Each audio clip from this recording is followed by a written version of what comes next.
পাহাড় ধসে প্রাণহানি ঠেকাতে পাহাড়ের নিচে ও ঝুঁকিপূর্ণ স্থানে বসবাসকারীদের নিরাপদ জায়গায় সরিয়ে বাসস্থান তৈরি করে দেবার কথা জানিয়েছেন দুর্যোগ ব্যবস্থাপনা ও ত্রাণমন্ত্রী আসাদুল হাবিব দুলু। সরকারি এই উদ্যোগে সহায়তার জন্য সংশ্লিষ্ট এলাকার সংসদ সদস্যদের এগিয়ে আসারও আহ্বান জানান তিনি। সংসদে কথা জানান মন্ত্রী, বলেন চট্টগ্রাম, কক্সবাজার, রাঙ্গামাটি, বান্দরবান সহ বিভিন্ন পাহাড়ি এলাকায় সম্প্রতি পাহাড় ধসের কারণে বেশ কিছু প্রাণহানি ঘটেছে। এসব এলাকায় ইতিমধ্যে বিপুল সংখ্যক আশ্রয়কেন্দ্র চালুও করা হয়েছে। আশ্রিতদের জন্য সুপেয় পানি, স্যানিটেশন, খাবারের পর্যাপ্ত ব্যবস্থা করা হয়েছে। ভবিষ্যতে যেন পাহাড় ধসে আরও একটি প্রাণহানি না হয় সেজন্য সংশ্লিষ্ট সবাইকে সম্মিলিতভাবে কাজ করার আহ্বান জানান তিনি।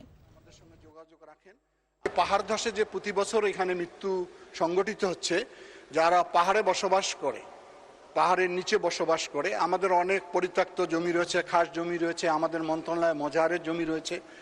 আপনারা যদি সংসদ সদস্যবৃন্দ ওখানে এই সচেতনামূলক কাজটা করে দেন, তাহলে আমরা তাদেরকে নিরাপদ জায়গায় আমরা তাদের আশ্রয় কেন্দ্র বা বাড়ি বানিয়ে দিতে চাচ্ছি।